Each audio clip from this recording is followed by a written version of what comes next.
Merci, bonjour, bonsoir, partout aux alliés, partout aux alliés, partout à Canabino, sur le plan national et puis sur le plan international. Et ça, il y a non pas qu'à Motoyo, à Bengana Kabila à pouvoir, et puis Oyo, à ça conseille toujours arrestation immédiate de cette Kabila, partout aux alliés, partout à Kubatama, dans le niveau est en Bokanabiso, par casser toujours l'arrestation. Là où les alaka bitumba na ya bandakala na lobaka soki boyo ka ngata mwazaki na Kinshasa. J'ai parlé de Kabila bokanga bandaki kondima ngaiti lelo yo bo région de ka maloba nga ya bandakala parce que lelo na epona pas anteke na lobela makambo Paul Kagame alobi si jeune Afrique. Wana yemoko Paul Kagame mutu alobi yango ngai te Paul Kagame nga na koloba oyo bango balobaka ndenga na kopesa bino komba information na bango o ba kosala Kagame alobi nini na Jeune d'Afrique, journal la Jeune d'Afrique, Kagame alobi nini to ko parler makambo belao po eza koinda ya blague te amasekite eza koinda na nini o Kagame ayebisi ba américain tala omoni biso bampaka yo tango ozobundisa mpaka ozolinga omeka mpaka zala makasi parce que biso ba oyo to bana makambo lelo te depuis kala ngana mboko basimba nga pambati ebi basimba nga peti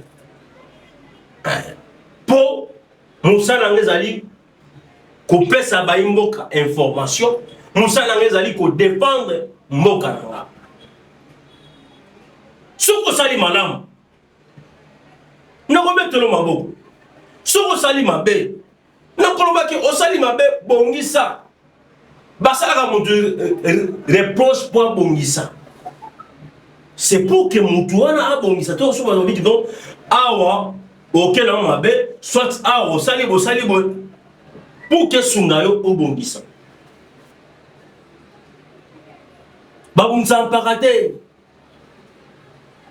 Moukoloma solo zongi, Badunios, bon s'abonner massivement à Congo Liberté.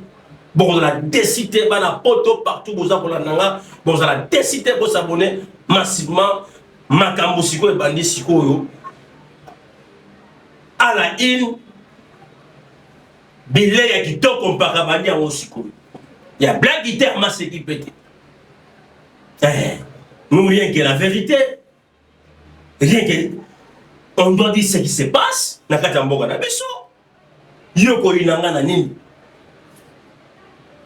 On crée un problème parce que même à toi créer un problème aux appels à la porte devant pareil et si magati parce que la pesa ma ben moko na ndemo j'ai vu na pesa ka fort na mboka oyo na ndemo ba blague te na ndemo mas na pesa ka fort ya fort o meka ke simba kite pe na démontrer que na peser ma casse na koleka pour na paka force contre force na longi kaka. Ok, toke sikoyo, nali solo sikoyo, ya mboka na biso. Nasengi na batata, na ba mama partout bosali. En tout cas, bo tire matoi bova na bana, na ba yaya, na ba leki, na ba kulutu, na ba mama, bolanda, makambo pakaza koloba sikoyo bo fongola matoi bolanda. Na si ma pe a makambo bon commenter pe toye baba nano ba la république na ba ko ba la république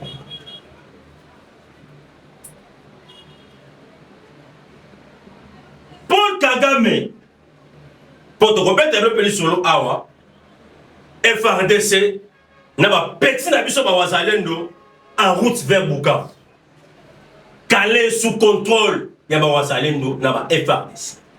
Calé na moment où on va depuis à 11h. Vous me bête neti ya blague te amaseki te na biso bana wana ba wazalendo oyo ba petro na ba FRDC tikaga maleli poto so na moi tozo beta moi je vous dis FRDC na ba compatriotes ba wazalendo bazo contrôler depuis hier à 11h. Si je m'abuse pas, c'était à 11h45 minutes. Parce que il y a la caméra là partout. Tout ce qui se passe là-bas, la caméra là est tout est là. Tout ce qui se passe c'est ça. Bah FRDC, Calais. Donc alors on disait c'est qu'on veut Bukavu. Bah récupérer ville à Bukavu. Il faut pas récupérer ville à Bukavu. Tant qu'on va récupérer en haut, ne va pas bêta si qu'on va y la carte au wana Goma. Va récupérer le ville à Goma. C'est ça la mission maintenant aux Congolais à Jusikoyo. Conscience, et on comprend que non.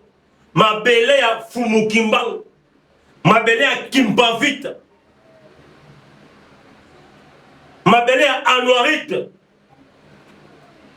ma belle à Lumumba, ma belle à Etienne Tshisekedi, Eko Kendete, ma belle à Bangkok, Eko Kendete, et Sengeli, Baïmbok, Baï Congoman, ba libérer nation à Bango. Baso libérer nation. Kalate, je vous dis ça. On a les gars pas m'battre. En fait, je sais on a le baka. Je vous avais dit ici. Donc, comme on a un problème, mais les sangs et les ancêtres et la diplomatie, comme Kozamboka, Azako mené sur le plan international, ça va payer. Et tous ces vagabonds, tous ces rebelles,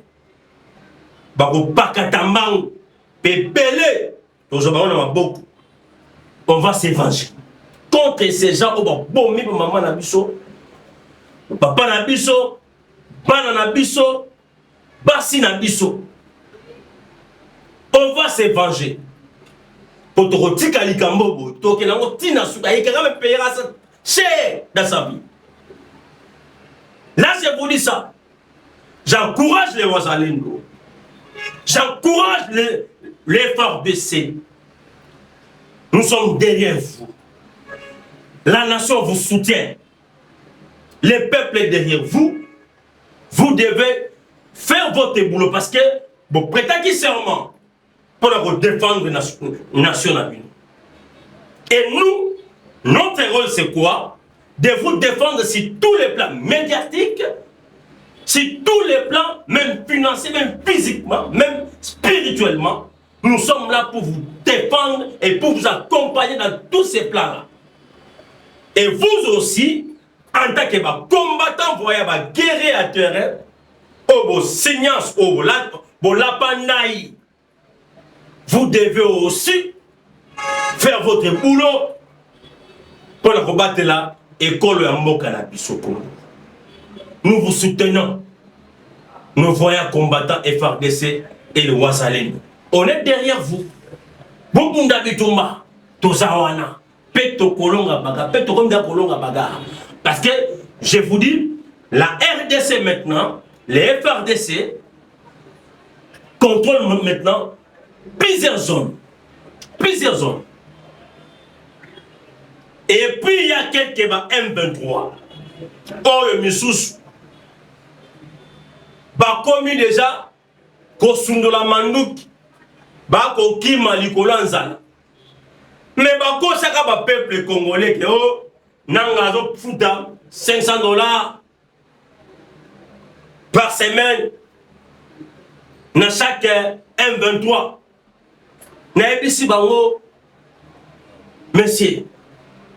Toi, messieurs, Bino Mokanisa, Bino Komba qu'on racontait, Bino Isaac Solo, qui peut payer plus ou moins à 7 000 ou 10 000 personnes $500 par semaine? Qui peut les faire? Qui peut le faire? Parce que Nanga, oui, il a beaucoup d'argent parce que Baïba Kimbongo, il avait des carrés miniers, il avait beaucoup d'argent. Mais Azar au côté Tisate, Azar Bimisa, donner $500 fois 10 000 personnes. Vous savez, ça fait combien et par semaine?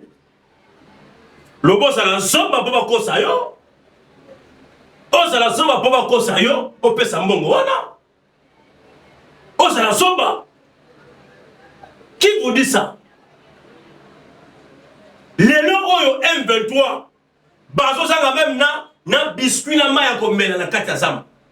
Là je vous dis. Makambo zo so na kosi, botu na nanga. Batwananga, botu na nanga. Kempaka lobi keno ba élément na bino, bazo même biscuit à coller même maya comme il y a 500 fois bazo ça na katazamba. Botu na nanga, batwananga o bozalia to wapi so wapi. O bokolandali, bozali bagwa kolanda mpaka. Botu na nanga akoyebi sabino. Akoyebi sabino. Ne blaguez pas. Les Congos, c'est pour les Congolais. Tokotika taso ki mokete. Tokoki le tinasuka. Toko récupérer bambele na biso nyoso. Et nous allons maintenant instaurer un état de droit européen. Mutu nyoso tout ko asala ba mbeba na e esengeli à répondre na ba acte na nyoso o asala. Kagame wana bandeko. Mais c'est très frère. Na lingi siko place au bozali. Bola na ngai na bokebi mingi. To fongola misu na bokebi mingi. Bola na paka boyoka nini paka za koluma. Kagame a su ba sanction belé na ba américain. Kagame a eu beaucoup de sanctions chez les Américains. Par généraux naïe, Bakne Pelé, entourage Mopimba presque, balaba sanction. Parce que tant que les gens mundele a commis qu'on sanctionner entourage nayo, c'est que Azoluka yo siko Kagame. A commis qu'on connaît son Kagame. Boyo Kalelo Kagame. Pour Kagame, a sali des sorties médiatiques.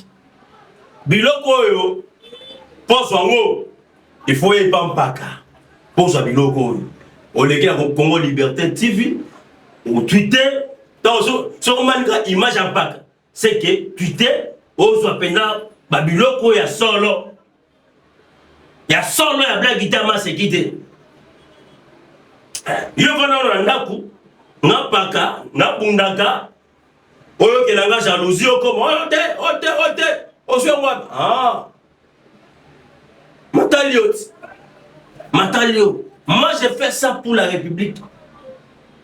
J'ai fait ça pour la République. En tant que citoyen congolais. Je me sacrifie pour la nation. Kagame Alobini n'a pas américain. Bon, très bien. Kagame, bah sanction les Kébélé. A sali des sorties médiatiques. Nami Kolomi Satwa. Des sorties médiatiques. Kagame sali des sorties médiatiques. Yali Bosso. Oya lobi na américain. Bonza kosenga na ngai. Na retirer. Ba toute la défense nanga. Mais bonza kotika Tshisekedi. Na ba drone. A bombardé la canne à drone. Voilà, Kagame Gassi, américain. Voilà, je vous dis, hein. Biloko yo, poye ba ngo faka awa chez Paka. Voilà, Kagame Mtolobi la américain. Abibino américain boye bisinga Hitler. Qui retire ba troupe na yo. Mais quand tu sais qu'il y a bombardé na ba drone. Pourquoi poser bi s'appelle sécurité atira bombardement ba drone na yo. Pour nga la zone retirer. Des petits appels qu'on bombarde. Mais Kagame Bosali. Tu sais qui est dans le bas clair. Le président tu sais qui est des alliés clairs dans Malobanaya, le bas Mandakala, personne n'a raté. Rwanda Moutezalina, son la biso. Alors, on clair. Pour te remettre à ma solango. Alors, on clair. À bon matin. Pour qu'il y ait Atika Bitumba. Pour qu'il y ait Atika Bitumba. Et c'est Ngaline. Et zo senga sikoyo. Tous les soldats rwandais nyos. Au bazana mabele la biso. Basalanine. Balongwa. Et c'est par là. La RDC va stopper attaque nae to kobunda ponako batela mabele nae. Là je vous dis ça. Mais aussi longtemps Kagame aza koboya ko retirer ba troupe nae. Bazo occuper quelques zones, il y a un cannabis. Comment les présidents Tshisekedi peuvent laisser bombarder? Est-ce que Kagame aligné sur le roi Bololé, tout aligné sur le roi Banane? Ça c'était leur mission. Ces gens pensaient que non, bah qu'on réussit à renverser Tshisekedi. Mais ils se sont trompés. Ils se sont trompés eux-mêmes. Bango moko bami kosaki. L'homme peut c'est que les sections claires. Kagame pe alobi yango na jeune Afrique. Que M23 eza Rwanda te. Ezali mouvement ya ba Congolais. Wa Kagame mutu alobi yango. Mais tango biso ba pakatoleka to ya ko bisabino. Attention avec Kabila, attention avec Kabila. Nana yo kanga na mboko yo. Voilà Kabila à la Kinshasa. Kabila na Kinshasa, j'ai parlé de Kabila ici, moi Kennedy. J'ai parlé de Kabila chaque fois. Qui m'a compris? Qui m'a suivi personnellement? Qui c'est lui là? Ayokanga na mboko yo. Oh, si j'étais un étranger, bien équipé, et bien sécurisé, et bien contrôlé, dans ma service. Pourquoi? C'est parce que Nazali peut aider Mboka.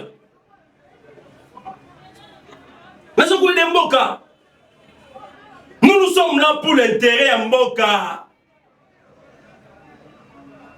Si le pays est menacé, nous devons défendre. Nous devons accompagner le pays dans la victoire. En tant que citoyen congolais.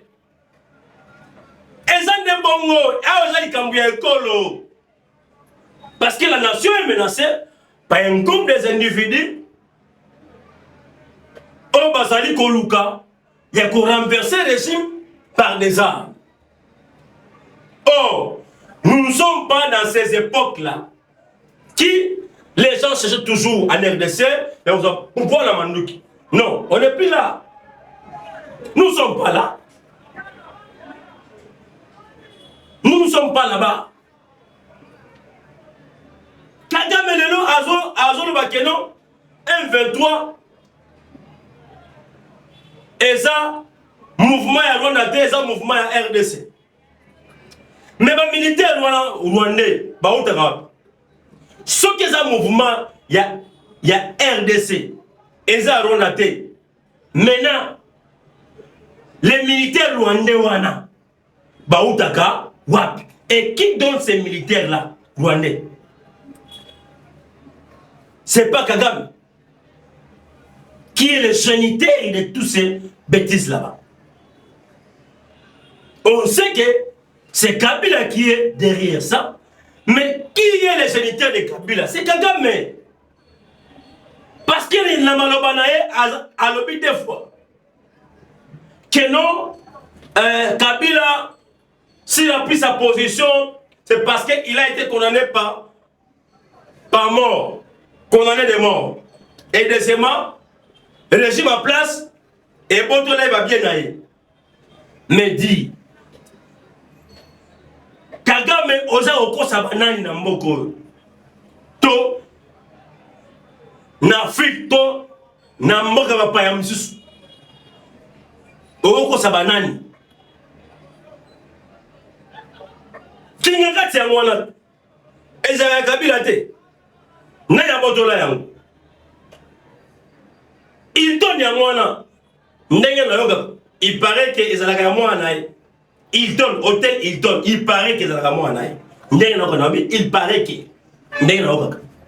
Il paraît que ezala ka mwana. Il paraît que ezala ka mwana. Tout c'est bien au yazanango. Na na botola yango.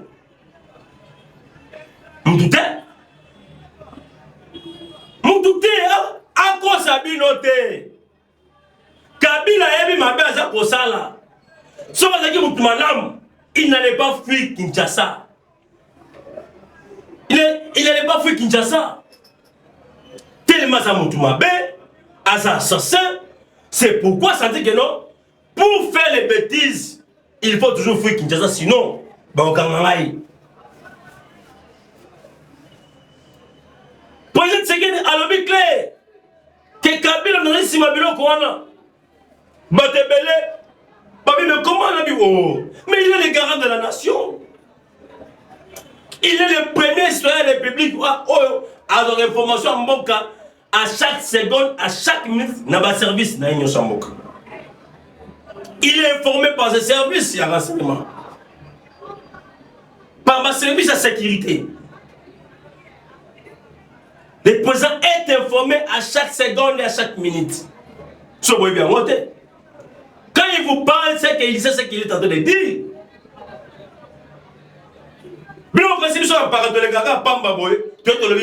Non, non. C'est que nous avons des informations. Ce qui se passe. Nous avons des informations. Voilà, ma cambosa bozo kende boy. Bandeko. Kagame a commis na suka. Kagame a commis quoi madoué américain. Pardon. Bon, c'est Tshisekedi. Il peut arrêter atika ba bombardement ba drone na yona azo utiliser parce que bino bosengi na ngai pe na retirer ba troupe. On retire tout olongolande ba militaire rwandais nyonso ba longola na mabele ba koko na biso ba longola tout. C'est ça le problème. Et puis quand Kagame a dit que non ba Rwanda on fait belé na est. Doit les autres sakana bango mabele c'est que non et faire des autres frapper ma casse sur le terrain, vous n'allez pas imaginer. Vous n'allez pas imaginer. Bon, on y maté. Oh, ils sont en paradoxe au monde. Moussala Oyo, FRDC Ali Kosala Nakatia, Fona Zamba. Kagame a senti maintenant que non. Batouane pour soutenir ici le plan international. Basundo lié. Basundo lié. Baboye. Kagame est rejeté maintenant en bloc par ces gens là-bas. Basundo lié. Maintenant, il se s'est retrouvé seul à la suite d'un primorité. Avec la diplomatie. C'est le Cambodge. Oh, c'est que la salle. Ils ont les même minélé. Bah, comprendre de thé. Bah, comprendre de thé. Le cas ici, tu m'as dit que non, c'est le Rwanda qui tue. C'est le Rwanda, c'est le Rwanda. C'est facile. Est-ce qu'auparavant, on parlait de ça? Auparavant, je n'ai plus le droit là. Quand la RDC a une menace, n'a pas impérialiste, On parlait de nous. Aujourd'hui, les Blancs, parce que on a quelqu'un, un président, qui quand même a sali fort la diplomatie, qui ça est.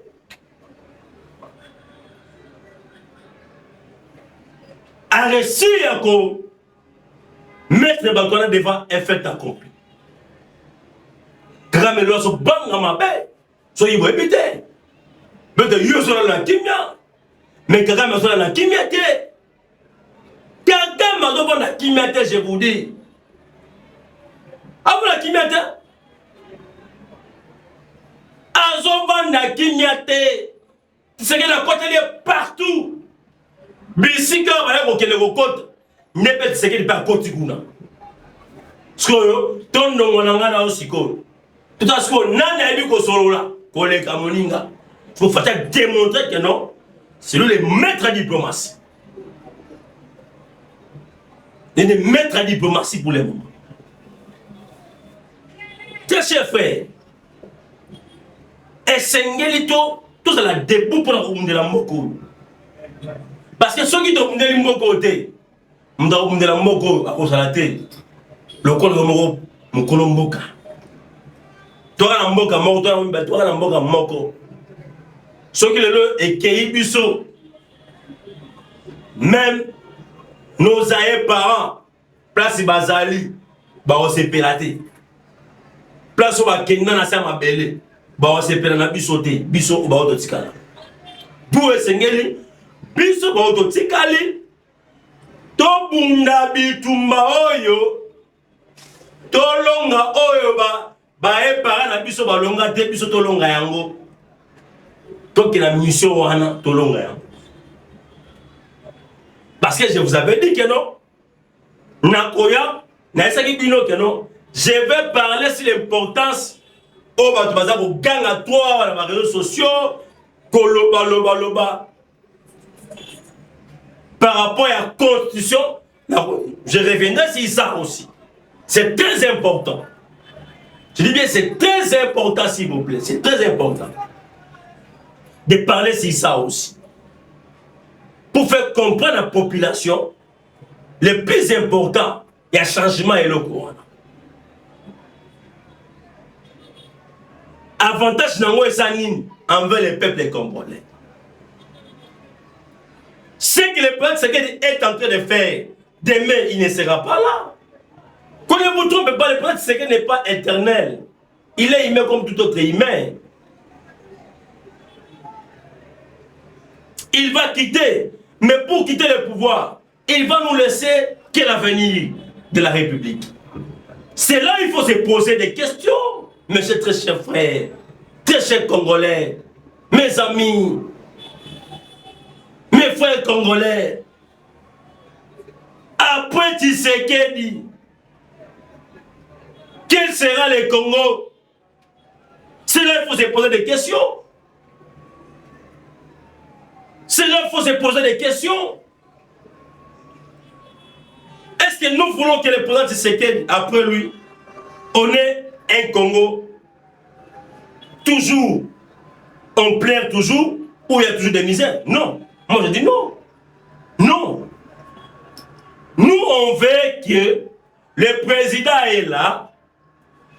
Si peut-être dire demain, peut-être lobby, ceux qui lobby pour ceux qui mon colonie, ceux qui nini. Azate, tout le monde a oui. Atike la biso et l'eau kwa moutou ya na mboka. Oh, permettant biso va congolais, tout se pela na yango. Nous voulons que Tshisekedi ait Congo moko stable. Non instable. Tolinginde ait Congo stable, non instable. D'où le président de la République est censé de réviser la constitution pour l'intérêt du peuple congolais. Ça c'est clair. Ça c'est clair. Nous devons enlever quelques articles qui ont protégé les étrangers dans Mboko, mes chers frères. Nous devons aussi enlever les articles où ils ça pouvoir n'importe qui étranger a pouvoir dans Mboko. Mais c'est ça C'est ça qui nous pose des problèmes. C'est ça. Nous posons des problèmes dans mon corps. Et ça, en gros. Et là, on soutient. Et ça, en gros, nous posons des problèmes dans mon corps. TV Zangonga, namona sima régie, ba signaler que pas kangongi koki. Aussi c'est énergie, pamba, battre l'énergie. Ni ko za ko yape eza mukolo, ba imboka bali abile mususu. Pendant que na reçu qui s'abandeko, je n'ai pas confirmé cette information ici. Mais j'ai suivi quelqu'un faire la vidéo pour l'englober. Les jours où il y a victoire, il y a le pas, parce qu'il y a eu les peuples à Bukavu, les Kivoussiens, les peuples à Bukavu, les Kivoussiens, jouent à le part, bima ke belé la balabala, pour se pela, et c'est une victoire, il y a le pas. C'est un message très fort au peuple, au PESA. Ni seulement la communauté internationale, il y a des rebelles au bazar. Que le Congo est uni, les Congos ne seront non plus jamais balkanisés en aucun jour. Ils ont appelé la bus. La vidéo me dit, parce que je n'ai pas vu ça, n'a source nanga. Je parle de ça. Si c'est réel que ça bon mot, que M23, betaki population, beti population, il paraît aussi qu'il y a eu des morts. Selon la vidéo là, il y a eu des morts. Selon la personne qui parlait. Si seulement ils ont bon mot, nous disons à ces bandits là, des voyous là, des vagabonds là, de faire très attention. Les peuples, c'est plus qu'une bombe anatomique. Et Tozoya qu'on récupère Bukavu, c'est notre terre de nos aïpas. N'a pas si moté nanga mingi na première dame nanga. Si ma moté belle passe Zali. Sans oublier DG Dominique Akonde na niveau Kananga. On est DG à la Kananga. La Kananga na pese wa moté belle. Bisco Zali DG ku chapeau na yo na musala oza kusala. C'est un moté belle. La PSP moté nanga mingi na Augustin Kabouya Manabuti. Donc la confiance du chef de l'État la PSP en moté belé. La PSP boss fait le niveau suisse en moté belé. La sima caméra la PSP quand même attaque moté belé. Au hasard ça musane qui toko makas na Congo Liberté TV. Vraiment Zamba battre la bino, Zamba fumo kimba, Zamba fuza battre la bino. Plus 143 85 11 70 341. Plus 143 85 11 70 341. Merci beaucoup, ciao, à la prochaine.